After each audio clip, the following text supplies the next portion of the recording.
Nous sommes avec notre consoeur journaliste, grand reporter au Monde, Béatrice Guret, pour ce livre témoignage bouleversant sur Pierre et Lily, vos parents, atteints de la maladie d'Alzheimer, la tête qui tourne et la parole qui s'en va. C'est un récit sous édition Robert Laffont. Bonjour Béatrice. Bonjour. C'est une manière de parler de cette maladie, de cette pathologie, pour reprendre un terme médical devant le docteur Jimmy, qui rappelons-le, caractérise par une dégénérescence du cerveau d'une façon très personnelle et finalement beaucoup plus bouleversante. On voit de près avec votre livre comment aujourd'hui ce qu'on appelle les aidants, bien au quotidien, tentent, avec leurs moyens, d'aider justement les parents frappés de cette maladie.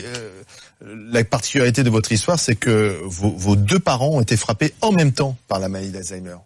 Oui, c'est ça qui était très troublant parce que l'un ne pouvait pas aider l'autre.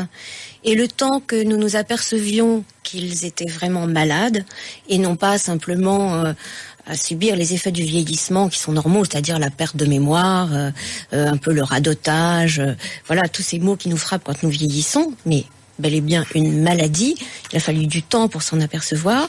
Il a fallu du temps aussi pour savoir qu'ils étaient tous les deux frappés, car je pensais que mon père était vraiment malade, mais que ma mère ne l'était pas.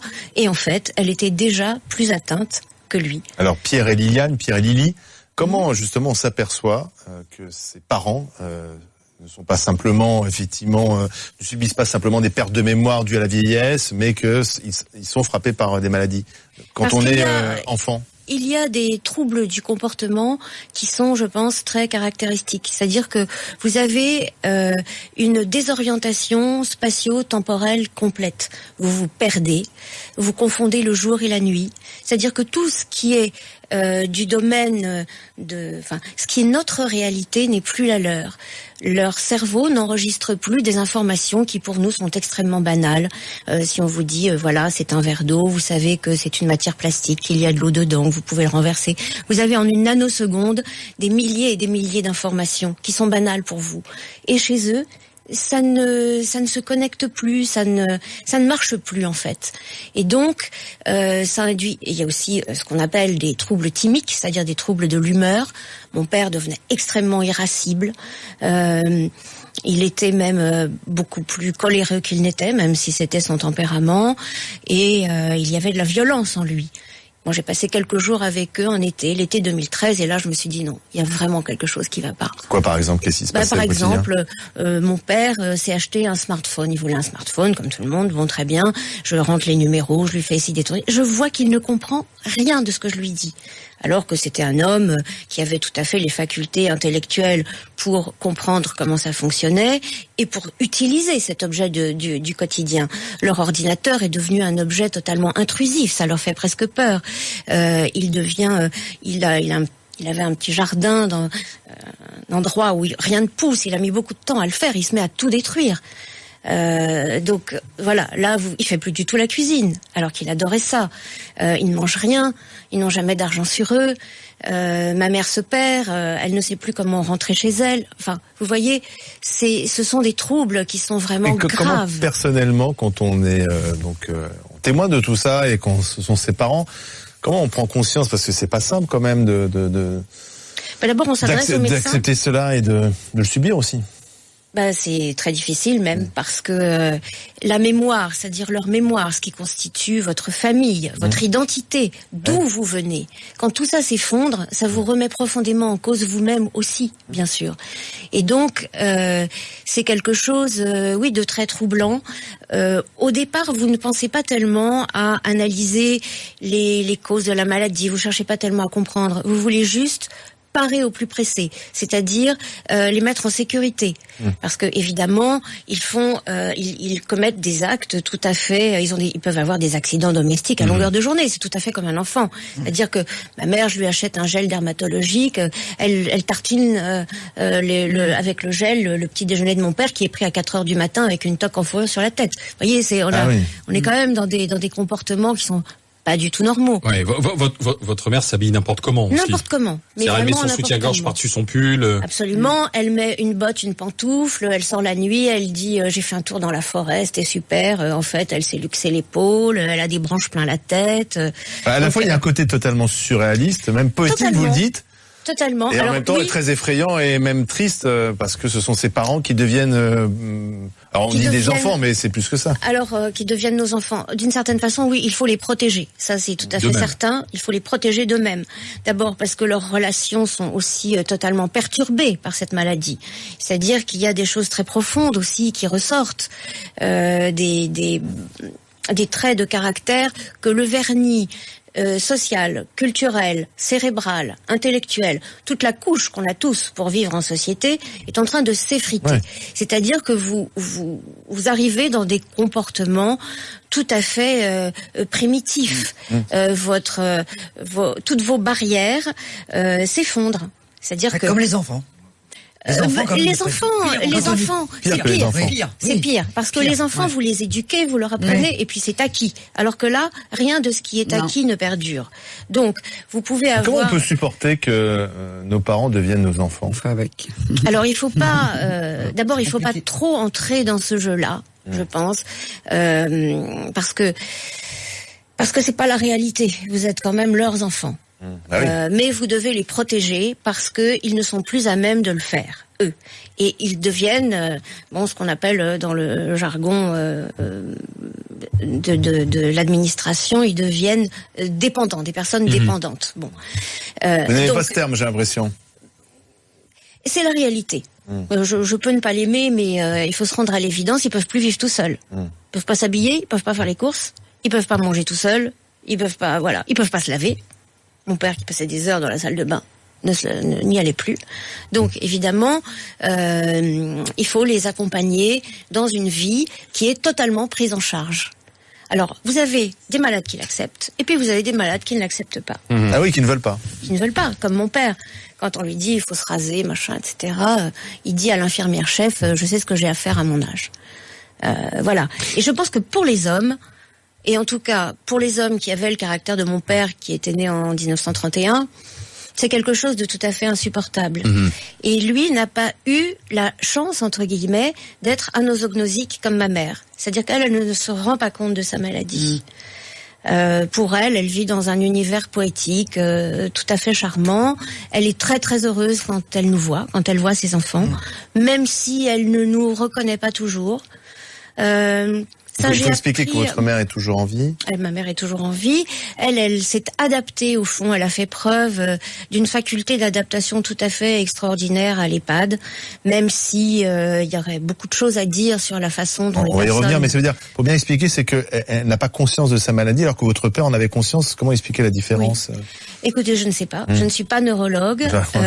Voilà. La nosognosie, c'est une maladie très particulière qui peut aller jusqu'à ne pas sentir la douleur. Moi, je m'étais fait expliquer ça par des spécialistes à l'époque parce que je suivais Jacques Chirac au Monde.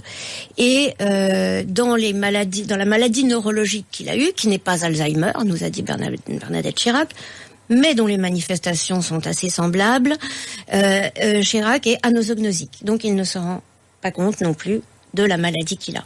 Une précision, docteur. Dans la plupart des démences, les gens n'ont pas conscience de leur maladie. Il y a par moments des moments de lucidité où ils se rendent compte, tiens, qu'est-ce que je fais là? Qu'est-ce qui m'arrive? Mais la plupart du temps, ils ne se rendent pas compte que s'ils se lèvent en se levant à 3 heures du matin, en déambulant dans les couloirs, que c'est la nuit qu'il faudrait dormir. Certains troubles de l'humeur que vous décrivez peuvent être associés à ce qu'on appelle un syndrome frontal. Donc on a le lobe frontal qui est atteint et ça entraîne une forme de désinhibition qui fait qu'on commence à draguer un peu son voisin, qu'on dise ce qu'on pense à tue-tête. Et donc toutes ces manifestations sont très compliquées à évaluer et c'est le problème des maladies comme la maladie d'Alzheimer, c'est qu'en apparence, les gens ont l'air d'aller bien. Vous leur posez quelques questions toutes simples. Bonjour, ça va? Oui, ça va très bien. Bon, vous avez mal? Non, je n'ai pas mal. Mais dès lors qu'on commence à rentrer un peu plus dans l'interrogatoire, tiens, dites-moi qui est le président? Récemment, on m'a dit que le président, c'était Pompidou. Où habitez-vous? On me donne l'adresse de l'ancien appartement. Quel âge avez-vous? J'ai 55 ans. Et donc on se rend compte que des choses qui sont devenues des choses très simples sont devenues très compliquées, qui sont à la base très simples, questions simples, réponses simples, sont devenues très compliquées. Et là, le diagnostic de la maladie est difficile car c'est des maladies qui avancent à bas bruit. On ne se rend pas compte tout de suite et il n'y a pas de marqueur formellement identifié qui dit que vous avez une maladie d'Alzheimer. C'est tout un tas de petites sommes d'examens. Mais c'est pas d'un coup qu'on devient malade d'Alzheimer. Quand vous avez une infection pulmonaire, vous toussez, vous crachez, vous avez de la fièvre, on fait une radio, c'est réglé. Et c'est une maladie qui évolue à bas bruit et il faut surtout l'anticiper pour mettre en place des aides et ne pas être débordé. Ouais. Le problème, et c'est chercher un établissement aussi. Oui. Et on va y venir, mais simplement sur le diagnostic et le fait, comment est-ce qu'on réagit? On est désarmé, on se sent seul quand on l'apprend et même dans la famille, dans l'entourage, il y a toujours un petit moment où on est dans le déni, dans la difficulté d'acceptation. Comment est-ce que vous avez réagi en famille, Béatrice? Dans notre cas, ça ne s'est pas passé comme ça parce que nous étions loin de nos parents. Nous sommes une famille de 3, nous habitons Paris ou la banlieue très proche, et mes parents passaient leur retraite à Aix-en-Provence. Donc nous, notre grand souci, ça a été comment on les rapproche, qui on trouve, où les mettons, on veut quand même aller les voir, et au bout de une dizaine d'allers-retours en TGV, d'abord, c'est très cher. On travaille tous, donc c'est extrêmement difficile. Et la seule solution pour les voir et qu'ils soient dans un endroit où ils soient en sécurité, c'est de les rapprocher de Paris. Donc on n'imagine pas en fait l'enfer administratif aussi dans lequel on rentre, la mise sous tutelle, le nombre de papiers qu'il faut remplir. Et donc d'une certaine façon, ça vous occupe, ça vous occupe largement. Donc il n'y a pas trop de place pour le chagrin, mais beaucoup de place pour le combat. Parce que c'est un combat de chaque jour. Et même lorsque vos parents sont placés, vous devez être vigilant. Il faut savoir ce qui se passe dans cet EHPAD. On va y revenir sur l'EHPAD. Voilà. Donc, et leur coût. Et le coût de la maison. Donc, vous avez, et encore, nous sommes une famille assez privilégiée. Mais vous dites quand même 7 000 euros l'EHPAD que vous payez. C'était 7 300 euros pour mes 2 parents. Voilà. Et en plus, vous deviez payer le linge, le repassage dans votre livre. Le linge, rien n'est jamais repassé. Ma mère, je suis allée la voir hier, elle était dégoûtante de la tête aux pieds. Je veux dire, elle n'avait pas des vêtements propres. Donc, je suis allée la changer. Mais, elle avait les ongles noirs. Mais comment ça se fait? Je ne sais pas. Attendez, elle est quand même censée être prise en charge. Prise en charge, donc je suis pas là tous les jours pour les deux. Certaines personnes s'occupent très très bien d'elle et puis d'autres, voilà. Bon, vous savez, c'est beaucoup de temps. Beaucoup de temps. Je le sais parce que je prends ma mère en week-end. Donc, d'ailleurs, avec des aspects très difficiles. L'hygiène, voilà, c'est très dur. Elle a quel âge, votre maman? Elle est née en 32, donc... 86 ans. Oui, voilà. Elle va avoir 86 ans, voilà, c'est ça. Donc vous la prenez le week-end? De temps en temps, je peux pas le faire tous les week-ends. Je peux pas le faire tous les week-ends parce que moi je suis rincée, le dimanche soir. Oui, c'est ça, c'est un boulot à plein temps. C'est vraiment, voilà, c'est à plein temps. Donc là, je pense que peut-être on va s'arranger pour avoir une aide, pour lui donner sa douche, pour voilà. Mais ça lui fait un bien incroyable. C'est-à-dire que ma mère, d'abord, je trouve qu'elle a pas du tout l'air d'avoir bientôt 86 ans. C'est encore une jolie femme. Enfin, elle est très bien physiquement. Elle a l'air très bien. Mais évidemment, elle n'est plus autonome. Elle est plus autonome depuis longtemps. À tous les niveaux que ce soit. On va continuer d'écouter votre témoignage, Béatrice Guret. La tête qui tourne, la parole qui s'en va. C'est un récit, c'est un livre aux éditions Robert Laffont sur la dépendance, sur la maladie d'Alzheimer, puisqu'il faut nommer cette dépendance. Et on sait que aujourd'hui, c'est un vrai défi aussi pour notre société. Ce 5e âge, ce 5e risque, son coût, cette maladie, dans une société qui vieillit, bien sûr. Témoignage à suivre, grand oral qui continue avec Béatrice Guret. On parle de la maladie d'Alzheimer avec Béatrice Guret, témoignage sur ses parents, Pierre et Lily, qui ont eu la maladie d'Alzheimer en même temps. Votre père a disparu, votre maman, si vous nous disiez, elle est toujours dans un établissement spécialisé. Le livre s'appelle La tête qui tourne, la parole qui s'en va, est aux éditions Robert Laffont. Elina. Oui, alors j'ai lu votre témoignage, c'est vrai que c'est très fort, bon on rigole aussi. Pourquoi on rigole? Parce que cette femme, enfin en particulier avec votre maman, cette femme elle est tellement ailleurs qu'elle nous sort des trucs. Est-ce que c'est elle qui croit qu'elle a fait la guerre du Vietnam ou c'est votre père? Non. Mon père n'avait pas de ces fantasmes. Voilà. Et non, lui, il n'a pas été mobilisé pendant la guerre d'Algérie parce qu'il était étudiant aux arts et métiers. J'étais déjà née et il était père de famille. Donc, mais il avait très peur d'y aller. Et donc, il rêvait, il se réveillait en criant les Félagas, etc. Donc, il avait très très peur d'être mobilisé et de partir. Mais maman, non, elle n'a que des réminiscences plutôt joyeuses en fait. Ouais, mais pourquoi est-ce qu'on nature profonde. Et parfois on rit en fait. Dans des situations cocasses. mais cocasse pratiquement tout le temps avec ma mère. C'est ça qui est par extraordinaire. Écoutez, alors ça c'est pas dans le livre, mais on l'a emmenée très récemment au week-end. Et on était juste 3, mon mari, elle et moi. Donc on s'est occupé d'elle tout le temps, etc. Elle était absolument ravie. Elle adore aller à la campagne, voir de la verdure. Et en partant, elle monte dans la voiture et elle dit « le personnel était très très bien ». Alors évidemment, on a éclaté de rire, on dit non mais on est ta famille. Ah oui, c'est vrai. Alors elle rigole et bon. Et elle passe devant une banque. Ah oui, elle passe devant une banque, ça m'a fait rire, surtout parce que c'était une banque. Elle dit, elle passe devant la Bred et elle dit, ah ça je sais ce que ça veut dire pain. C'est excellent. C'est excellent. Et par contre, ça vous permet, simplement pour rester sur ce point-là précis, ça permet aussi peut-être de prendre du recul par rapport à la maladie, d'en rire avec la personne. Écoutez, c'est beaucoup plus agréable pour nous. Mon père était dans un côté tragique et très sombre, et très, d'une certaine façon très réaliste, parce qu'il était il avait conscience de sa maladie. À sa mort programmée et à la perte de ses facultés intellectuelles, et il s'en rendait compte. Donc c'était vraiment très très très dur pour lui. Alors que ma mère, au fond, elle vit dans un univers poétique, elle s'est construite, et on n'essaye pas de la ramener vers la réalité. C'est-à-dire qu'on entre dans son monde. Ça ne sert à rien. On ne guérit pas d'Alzheimer. La dégénérescence poursuit son cours, et il faut essayer de rendre la vie la plus agréable possible, la plus joyeuse possible, pleine d'amour, d'affection, et ne pas essayer de les tirer vers votre réalité. Ça c'est un combat perdu d'avance. Donc c'est difficile parfois de pas s'énerver après eux quand même, aussi. Ah non, moi, je sais pas, ma mère m'énerve jamais. Enfin non, parce que tous les Alzheimer sont pas pareils. Voilà, et puis il y a beaucoup d'amour. Donc ça c'est quelque chose qui est gratuit, qui n'a pas de prix et qu'on peut donner, voilà. Non, mais c'est parfois ce que je veux dire, c'est que pour y avoir été confronté avec 2 proches dans la famille, parfois on est obligé de recommencer plusieurs fois les choses, et parfois on perd patience avec eux. Et je reconnais, pour moi-même, avoir perdu patience aussi plusieurs fois, de se dire allez, il faut le prendre sur soi. Mais c'est un travail qui est lourd, qui parfois est titanesque, avant d'arriver à les placer, parce que c'est des situations du quotidien, c'est des situations d'hygiène où vous avez fait quelque chose, vous revenez 5 minutes après, tout est à refaire. Il faut avoir à la fois de la patience, du courage, de la force, parce que ça demande aussi un effort physique. Voilà à quoi on est confronté aussi avec un malade d'Alzheimer, Béatrice Guret. Oui, c'est vrai. Allez-y, pardon, répondez. C'est vrai, comment dire, il y a cet aspect physique, oui. Ça c'est exact. Quand nous l'avons emmené au moment de Noël du jour de l'an en Normandie, il était déjà sur un fauteuil roulant. Pourtant il avait beaucoup maigri, mais le corps est très très lourd. Vous voyez, parce qu'il n'y a pas, il vous aide pas le malade. Il est voilà, le cerveau ne commande plus, tout est relâché. Donc il y a plus d'effort. Il faut le soulever, l'enlever, etc. Alors, Jimmy Mohamed. Et Elina. Elina, elle voulait parler. Vas-y, je prie. En fait, c'est un sujet qui est vraiment très très important et très inquiétant, parce que vous, encore, comme vous le dites très bien, vous étiez entouré, vous aviez de l'argent et tout. Mais sachez que actuellement, puisque moi je travaille pour les sans-abri, il y a des sans-abri, ils sont dehors parce qu'ils ont Alzheimer.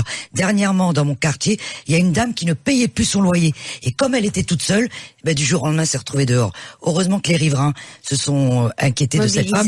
Mais et ce que j'aime bien aussi dans votre livre, vous dénoncez aussi la maltraitance dans les EHPAD, des auxiliaires de vie aux familles, qui en fait sont pas faites du tout pour ça, mais comme on les a obligés à faire ce métier, ils ont rien à dire, et ça c'est très très grave. Ah bon ? La maltraitance, vous l'avez constaté ? Oui, je l'ai constaté. Ouais. Oui, je l'ai constaté, c'est-à-dire que mon père il est tombé, en fait il a fait un AVC. Et on s'en est pas aperçu. Nous, la famille, naturellement, mais le médecin non plus. Donc, si vous voulez, il était traité pour une crise d'arthrose, parce que s'était fait mal aux jambes, et il ne pouvait plus bouger ses jambes. Et je ne sais pas ce qui s'est passé sur le plan neurologique, j'en sais rien, je ne suis pas médecin, mais je voyais bien, c'est un homme très autoritaire, dur au mal, etc. Il était blanc de douleur, donc quand on touchait ses jambes, donc je voyais bien qu'il y avait quelque chose qui était plus que les conséquences d'une chute, vous voyez. Et donc, quand les certaines aides-soignantes, certaines auxiliaires de vie le changeaient, le mettaient dans son lit, machin, etc., C'était terrible. On a surpris cette scène et on a vu à quel point il souffrait. On lui parlait comme s'il faisait la comédie. Enfin, vous voyez, je veux dire, d'ailleurs, il est mort. Enfin, c'en est arrivé à cette extrémité. Et puis vous avez des gens qui font leur travail de façon, qu'ils le font sans cœur. Sans... Et voilà. Ça, parce que pour manger, c'est tout. Ça, je le sais. Oui, mais avoir du cœur, ça s'apprend pas. Avoir de l'empathie, ça s'apprend pas. Ça s'apprend pas, mais on peut au moins avoir une formation un peu psychologique. Enfin, quand on s'occupe de personnes entièrement dépendantes, il faut avoir un minimum il faut savoir faire des choses, vous voyez. Donc, et ça, tout le monde ne le fait pas. Alors, surtout, ce que je veux dire, et je répète ça, c'est qu'il y a aussi des personnes qui sont tout à fait extraordinaires. Heureusement. Voilà, il y en a dans l'EHPAD de ma mère, il y en a, elles sont nombreuses. Elles traitent ma mère extrêmement gentiment. Elle appelle tout le monde ma chérie, donc voilà, tout se passe très bien. Mais malheureusement, je pense que ces gens ne sont pas assez nombreux.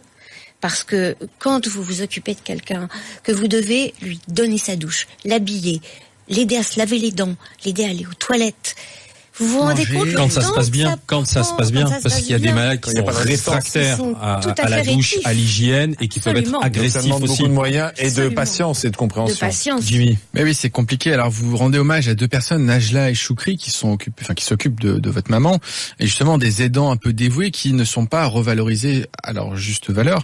Et je pense que l'EHPAD n'est pas la solution absolue. Je pense qu'on devrait faire en sorte que les gens restent le plus longtemps possible et qu'on mette le plus de moyens possible pour que ces gens restent un maximum chez eux, même quand l'autonomie devient très réduite, en faisant que des kinés puissent venir facilement. Faire déplacer un kiné à la maison, c'est très compliqué, parce que les kinés ne sont pas rémunérés correctement. Une infirmière qui viendrait plus souvent, c'est difficile. Faire déplacer le médecin, c'est compliqué. Payer une auxiliaire de vie le matin, le midi, le soir et la nuit pour qu'il y ait une présence, pour pas que la personne chute, c'est compliqué. On se rend bien compte dans votre livre, qui est bouleversant, je l'ai lu en toute l'après-midi d'une traite, tellement j'étais captivé. Vous montrez bien qu'en payant une EHPAD 7 000 €, en payant 130 € par mois pour qu'on repasse le linge, qu'on note les vêtements en disant que ça appartient à monsieur ou madame un tel, on se rend compte que ce n'est pas fait. Vous décrivez même des vols en disant que les objets de valeur ont disparu. Vous parlez d'une bague de parfum dans l'EHPAD. Alors, on va pas dire jusqu'à l'alliance de ma mère. Ouais. C'est pas vrai. Oui, donc toutes les EHPAD ne sont pas comme ça. Et vous décrivez quelque chose aussi de surréaliste en disant que ils sont arrivés à un moment et quelques semaines après. Donc on évalue la dépendance des gens. Il y a une grille et plus t'es dépendant, plus t'as un score important, plus ça coûte. Voilà, et plus ça coûte cher. Et vous expliquez qu'en quelques semaines ils ont perdu de l'autonomie, donc ce score s'est aggravé. Et on vous dit faut payer plus cher. Mais du coup, si je paye plus cher, est-ce qu'il y a plus d'aide? Parce que si ça coûte plus cher, c'est qu'il y a plus de moyens. S'il y a plus de moyens, c'est qu'il devrait y avoir plus d'infirmières. Et pourtant, vous dites que ça n'a pas bougé, que vous avez, malgré leur perte d'autonomie, on a toujours le même nombre d'infirmières, on a toujours le même nombre d'aides-soignants. Et l'histoire de l'AVC passée inaperçue, je pense que malheureusement, ça fait partie d'un quotidien qu'on ne dénonce pas assez. Et je pense que le tout EHPAD n'est pas la solution et qu'il faudrait... Non, mais il y a deux choses différentes. Il faudrait deux systèmes. Oui. Parce que tout à l'heure, vous disiez, alors je sais pas si c'était hors antenne, mais vous disiez oui, mais en même temps, moi je suis content que ma mère puisse voir du monde. Elle soit pas seule chez elle, isolée. Alors vous citez deux personnes, c'est un très bon exemple, donc Najla et Choukri. Donc, Najla, c'était l'aide à domicile que mes parents avaient à Aix-en-Provence, où ils habitaient. Mais nous habitons Paris. Donc le système, on est allé jusqu'au bout du bout, parce que vous avez tout à fait raison. Il vaut mieux laisser les gens chez eux le plus longtemps possible. Quand c'est possible. Mais nous en étions à 8 000 € par mois à Aix. Ah ouais. Parce qu'il faut une dame qui vient la semaine, une dame qui vient la nuit, une dame qui vient les week-ends. Donc, vous voyez, tout ça, c'est trois salaires. Au bout d'un moment, vous ne pouvez plus. Et puis, nous, on ne les voit pas. Donc, il fallait les rapatrier. Mais l'État devrait permettre qu'on puisse le faire. 8 000 € contre 7 000 € en EHPAD. Si on faisait des exonérations un peu plus importantes d'impôts, parce que maintenant on peut exonérer à hauteur de 2 000 € quand on fait venir quelqu'un. Aussi. Le coût du travail qui sont élevé, qu'on arrête de taxer, on permettrait peut-être de rester encore un peu plus longtemps à domicile pour pas perdre les repères. Car dans votre livre, vous décrivez bien, votre maman a retrouvé des repères dans son EHPAD. Et c'est devenu pas une maison de retraite, c'est devenu chez elle en fait. Elle dit chez moi. Je pense qu'on lui dirait le mot EHPD. Mais d'autres sont bien plus mal malheureux, d'autres sont malheureux et se disent mais je ne suis plus chez moi, j'ai vécu 50 ans, 60 ans dans le même appartement, c'est le lit où ma fille est née, c'est l'armoire que j'ai gardée en cadeau de mariage, et ces gens-là sont très attachés à leur domicile, et l'État, l'enjeu est là, on doit financer cette dépendance, ce risque nouveau, enfin c'est pas nouveau, ce risque, la sécurité sociale, et on devrait permettre aux gens de payer plus facilement. Quand on parle de maltraitance, on parle beaucoup de maltraitance physique, de manque de soins, parce que aussi manque de moyens, mais enfin d'apprendre, excusez-moi, que on vole l'alliance d'une personne âgée, en fin de vie, des vêtements, enfin là il y a aucune excuse, c'est pas une question de manque de moyens. Oui, surtout que c'était des objets c'était des objets c'est l'objet d'une vie très très personnels. Enfin voilà, on lui c'est vol et abus de faiblesse. Qu'on lui avait offert nous ses 3 enfants pour ses 70 ans, une très jolie veste en laine, donc qu'elle adorait, qui était un Noël. Ça, son alliance en or et puis une petite alliance que mon père lui avait offert pour leurs 50 ans de mariage. Il y a des plaintes dans ce cas-là, il y a des Alors pour déposer plainte, vous savez quand une personne est sous tutelle, déjà le travail que donne une tutelle. Là, je rends hommage à ma sœur parce que c'est elle qui s'occupe de tout ça. C'est un travail titanesque puisque vous devez justifier chaque dépense que vous faites. D'un côté, c'est normal puisque la personne âgée, la personne dépendante est protégée pour ne pas être spoliée. Mais ça atteint un niveau de contrôle administratif et de contrôle des dépenses. Vous voyez, il faut refaire toute sa garde-robe parce qu'on l'a laissé beaucoup grossir dans cette époque. Donc alors voilà, il faut noter, on lui a acheté 2 robes, 3 pantalons. Il faut garder tous les tickets. Il faut garder tous les tickets. Vous vous rendez compte, vous avez votre propre foyer à gérer, vous avez vos enfants, vos petits-enfants, votre vie, votre travail, et vous êtes, vous devez faire ça. Les impôts. Alors faire les impôts, quand vos parents ne vous ont jamais rien raconté de ce qu'était leur vie. Parce que vous découvrez aussi, quand les deux sont atteints de cet oubli abyssal, vous découvrez aussi un tas de choses que vous ne savez pas. Vous parlez d'une femme et d'un homme à la fin de votre livre quand vous découvrez. Quand vous fouillez dans les... Enfin, vous fouillez.